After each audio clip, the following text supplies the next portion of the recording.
Google ਦੇ ਉੱਤੇ ਮੈਂ ਇੱਕ ਸੌਫਟਵੇਅਰ ਸਰਚ ਕਰਨਾ ਜਿਹਦਾ ਨਾਂ ਹੈ चैट GPT। एक मैं सर्च करना ये सॉफ्टवेयर क्या है। इन सॉफ्टवेयर कने जेरी शै पुछो सही सही दसा देंदे। जेरा दुनिया दे विच डाटा पे उको चेक करके दसा देंदे कि ये गल ठीक है या कै नहीं। मैं इहदे कने पुछदा कि असां फाइवर दे उत्ते पैसे किवें कमा सकते हैं और किहड़ी स्किल नाल कमा सकते हैं। ये देखो मैं लिखे तुसीं चैट GPT ओपन करके सर्च कर सकते हो। इहदे कने पुछदे हैं इस को टू द शार्ट दसे सी, मतलब मुख्तसर दसे सी कि असां क्या कर सकते हैं क्या नहीं से कर सकते। चैट GPT एक AI का टूल आते हैं, ये हर शय का नॉलेज रखेंदे। जिस शय इहदे कने पुछो ये दसा दे सी। हुण इहदे कने असां पुछे से इस को पॉइंट वाइज दसेंदा पे, मतलब एक एक करके सारे नुक्ते समझेंदा पे। क्या दे आधे कि तुसां सारे कने पहले हाई डिमांड स्किल चूज़ करो, मतलब कोई एक स्किल सीखो जिंदी दुनिया च डिमांड है। वो स्किल केरी केरी थी सकती है।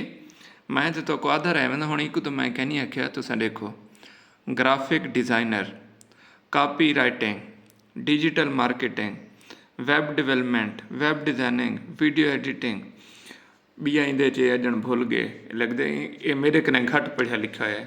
शॉपिफाई, ऐसे राइटिंग, कंटेंट राइटिंग, इवें द्रह फील्डें च ऐसा कर सकते हैं। अच्छा भला तलो किवें आखे सी जेरे मार्क आते ना हैं सी असा अगर ये सारे कोर्स सीख गिनूँ तो भला ज़्यादा पैसे कमासूँ। वो आधे कि तुसां निश सिलेक्ट करनी है, मतलब एक स्किल सिलेक्ट करनी है और हुंदे उत्ते काम करना है। तुसां एक वक्त डॉक्टर, इंजीनियर, प्लंबर, इलैक्ट्रीशियन नहीं बनना। पहले फैसला करे सो एक आधे निश डाउन या निश सिलेक्शन कि तुसां किहड़ी शै च काम करना चाहते वे। Web designing, Shopify, content writing जिहड़ी शै च करना चाहते वे ये आधे यू आर चूजन स्किल।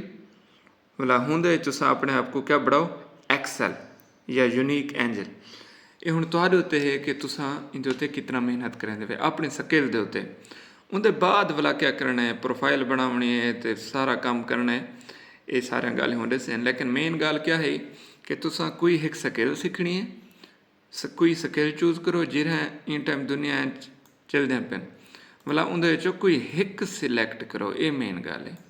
उहदे तुसां अपने आप को एक्सल करो, एक्सल आदे तगड़ा करो, तुसां माहिर हो। तुहाडा नाम जो कोई गिने ना नबी बख्श काबिल वैब डिज़ाइनर है। अल्लाहदाद बहुत अच्छा कंटेंट राइटर है। वली खान बहुत अच्छा शॉपिफाई डिज़ाइनर है। परवेज़ खान बहुत काबिल ग्राफिक डिज़ाइनर है। मतलब तुहाडे नाम नाल एक स्किल जुड़ी हुई होवे।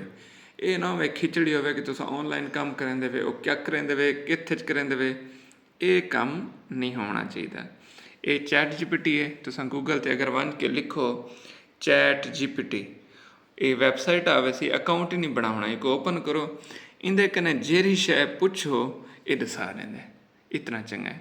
अज जुम्मे दी नमाज़ है, सवेरे का टाइम है, सवेरे दी नमाज का टाइम है। मैं किसी गल मशवरा तुहाडे नाल शेयर कर देवां।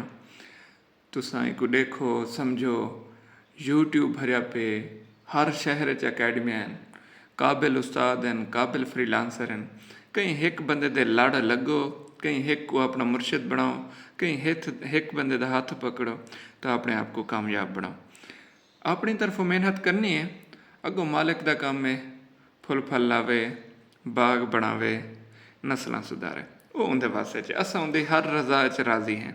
साडा काम है मेहनत करन, वो मेहनत असां इंशाअल्लाह करे सूं। जे मैं तुहाडे मार्के नाल लगा पिया कि यार काम करो, काम सीखो, मेहनत कीती पिया, उनदे चो कोई हिक्का सीखदे कोई नहीं सीखदा। इवें तुहाडा काम है मेहनत करन। अगों अल्लाह पाक का काम है कि वो तो सिला देवे, तो कामयाबी देवे। और अल्लाह पाक कहंदा मेहनत ज़ाया नहीं करेंदा, इतना तो मेरे को यकीन है। बसते रहो, आबाद रहो, खुश रहो, सलामत रहो। अज जुम्मे दी त्योहार है, मेरे को अपने दुआवां च याद रखे सो। मैं तुहाडा छोटा भिरा निक्का फ्रीलांसर हाँ, डॉक्टर फाइवर हाँ। फाइवर का जेड़ा मसला होवे मैं वाला वो मर्ज कट गेंदा वाला उनका मसला ही दसा देना। तो तुसीं डॉक्टर बनो, अपने आप को काबिल बनाओ। ये वीडियो अच्छी लगी हो तो लाजमी शेयर किया करो बगैर आखे।